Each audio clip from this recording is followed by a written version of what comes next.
So the other day, actually I think a little before Christmas or around it, I watched Saberspark's video on Santa Inc. And pretty much, he said exactly what a lot of other people he alluded to, have said about it. And that is the fact that this was not a good idea to make. I mean, the story overall, the premise, if you will, if done right, was good, would be good.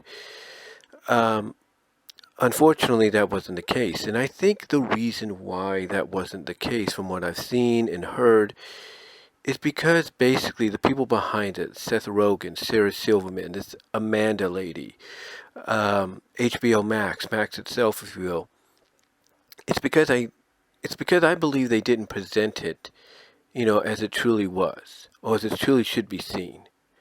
And that is as a parody, a satire. And what I mean is, when you look at it, can you honestly tell me that you expect to take a story like this, that's supposed to be a feminist, woke, SJW, cancel culture like story, where the featured character is wanting to be the first female Jewish Santa? Can you honestly look me in the eye, look Saberspark in the eye, or anybody else that's criticized this, and say, yeah, this story the way it is works? No, you can't. But can you look us in the eye and say it works better if it's a parody? It's a satire? It's something not to take seriously? Yeah, you could. And why? Because honestly, when you think about it, that's, in my opinion, how it comes off. It is a satire. It is a parody. It's not to be taken seriously. People say it's supposed to be like a tribute to the Rankin Bass specials of the 60s and 70s and so on. And yeah, it does feel like it pays tribute to that, but it also feels like it basically makes fun of it. It basically, jokes about it and everything. And by, coming off with that kind of attitude, in my opinion, that's what tells me that this should have been presented as a satire slash parody. That basically you're not supposed to take this seriously, that it's just for laughs, and so on, and just go from there. Because, a story about a female Santa, or or a woman wanting to be Santa, wanting to make history by doing so, even by being a Jewish Santa. Storyline wise, that could work. The premise, the pieces and stuff, if placed in the right areas, could work. But unfortunately, that didn't happen here because it wasn't presented that way. It was presented more along the lines as a knock on the idea of a female Santa. That's what it was. It was basically portrayed and played up for laughs, and nothing more. And this is why I think people downgraded it. This is why people disliked it. Because from what they could see, the people behind the show were trying to pass it off as something that you have to take seriously. Something that has a story behind it, has compelling characters and stuff like that. When in fact, I think the people behind the show, mostly Seth and Sarah, knew, and you could see it in the promo trailer for the show. I think they knew that nobody was going to take this seriously. Nobody was going to like this show. And more importantly, I think they knew that it would be better if they were allowed to promote it as a satire, as a parody, and just go from there. But obviously they couldn't, because they were told, by this Amanda lady and mostly by Max, that, hey, we want you to present this as a legit holiday comedy that has a story. We want you to go in that direction. And it didn't work. It didn't work. And you could tell just by their expressions. I mean, Saberspark said it best. It looks like they were phoning it in. And the reason Seth and Sarah were phoning it in is because they knew nobody would take this for what it was. They knew that this was better off portrayed and promoted as a parody, as a satire, as a joke, you know, that you could just look at and get a laugh out of, kind of roll your eyes at, and be like, okay, I can't take this seriously or anything because, you know, it's a parody, it's a joke, and so on. Kind of similar to, like, let's say with, the National Lampoon's movies and the Naked Gun movies, you know, those are, and Hot Shots, if you will, those are movies that are meant to be parodies. The scary movies, for example, same thing. Those are meant to be satires and parodies that you don't take seriously. They don't have a legitimate plot. It's more like, let's play this up for laughs. Let's make fun of this. Let's make fun of that. And that's how Santa Inc. should have been presented. I mean, again, if they wanted to go this route, as I mentioned, moments ago, the pieces are there to make it work. The pieces are there to make it work, but you got to balance out. I think this is one thing that Bing and places like Google Bard and other AI like chats, suggested, and that is, if you wanted to go this route, with the story, what you needed to do was balance things out. Balance out the characters, or balance out the story, develop and dive deeper into the characters and who they are and why they are the way they are and why they have these goals and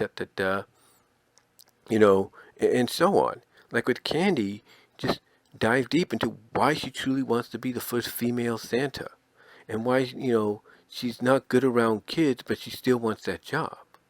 Like, it's like, what is her motivation, knowing that the one concept that she needs to work on to be the next Santa, she's not good at, but she still wants that position. Like, what's the real reasoning, and so on, and and then you got other things like, well, why is Santa portrayed, as someone that's dealing in underhanded schemes? Like, there is something more to him that Candy finds out about, and now she has that on him and everything. It's like, what's the reasoning behind that, and so on. You know, there's a lot of things that could have been balanced out, for the story to work and for the characters to work from a development and depth perspective. But it never went that way. It never went that way. And they were expecting us as viewers, or expecting people that watch this as viewers, to take it seriously instead of looking at it like it really was, a parody and a satire. And again, if they had presented it and promoted it as that, I don't think anybody would be so harsh on it, because they know, oh, we can't take this seriously because it's a parody. It's a satire, you know?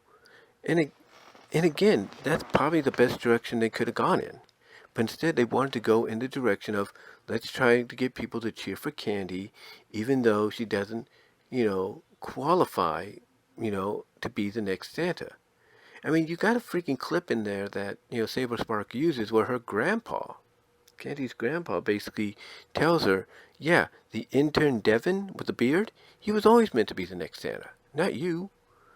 It's like basically, if she would have been clued in on that in the first place, like maybe, from a story perspective, throw in little hints and clues that she would have to piece together, and have her find out for herself, oh, wait a minute, you know, have her, hold on for a second, almost got tongue-tied.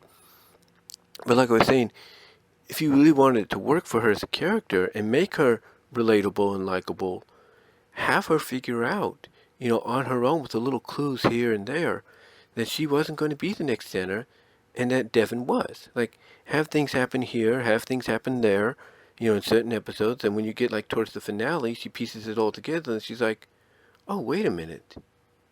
Devin's going to be the next Santa, not me, And then maybe what you do is you basically make it her goal to convince Santa that he's got to choose her by having her work on some of the traits that Devin has that she doesn't, so that she can prove she's right for the job. You know, Because again, you don't know what her initial goal is. Is this just a goal of self-centered and egoness? Like, hey, look, I made history as the first female Jewish Santa? No. That shouldn't be the reason. That shouldn't be just the one reason. Is her goal to be the first female Jewish Santa and the first Santa period that basically tells the naughty kids like it is and says, hey, you ain't going to get presents because you screwed up and da-da-da-da-da and blankety blank blank blank? Is that her goal? You know, is that what her real goal is to be, as to why she wants to become Santa? I mean, who knows? We don't get a real legitimate reason outside of she wants to make history. She wants to break the cycle, if you will. And we don't get any more than that. We don't get any more than that. We don't get why her friend Goldie wants to be part of the Santa's reindeer team. We don't get that. We don't get that legitimately. We don't get why she wants to do that or why she became transgender or whatever the case may be. You kind of get what I'm saying, right? It's like we don't get any ideas, and that's the one complaint. And again, that's where, places like ChatGPT, Bing, and Bard, they come in and they say, look, if they would have balanced things out with the story, made it more understanding, give the characters more depth and reasoning as to why, the motivations are the way they are, people would have been more accepting of it. But they didn't do that. Instead, they decided to go in this direction, and it just, basically by doing so, killed it. Just killed the show. Now, is there a chance it could come back for its second season? Probably. But hopefully, with a second season, like let's say it seems to be Netflix, Kevin Smith, and Powerhouse Animation are learning with the Masters of the Universe in their second season. Hopefully, maybe this time around, if a Santa Inc. second season happens, Seth and Sarah and the rest of the crew will learn from their mistakes and be like, okay, we need to make this story interesting and compelling, and we need to really dive deep into why, things are the way they are, or why the characters want this and that. So if, a second season happens, hopefully they learn from their mistakes and they go in that direction. But right now, it doesn't seem like that's the case, and, honestly, I think it would have been more satisfactory for the show and more preserving for the show to remain on Max and not be taken off and put straight on tubing, or Tubi, if you will. I think it would have been better if they would have just promoted it as a parody and a satire. Because again, you could see it in Seth Rogen and Sarah Silverman's faces that they kind of knew that's exactly how the show should be viewed, but they didn't get a chance to do that. But let me know what your thoughts are. What are your thoughts on Santa Inc.?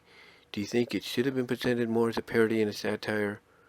And do you think maybe if it would have been balanced out better with the plot and more depth delved into the characters and the motivations, that it could have been presented as better? Maybe even more acceptable. Let me know down in the comments as well as in the live chat during the premiere. Like the video, and until then, I'm out.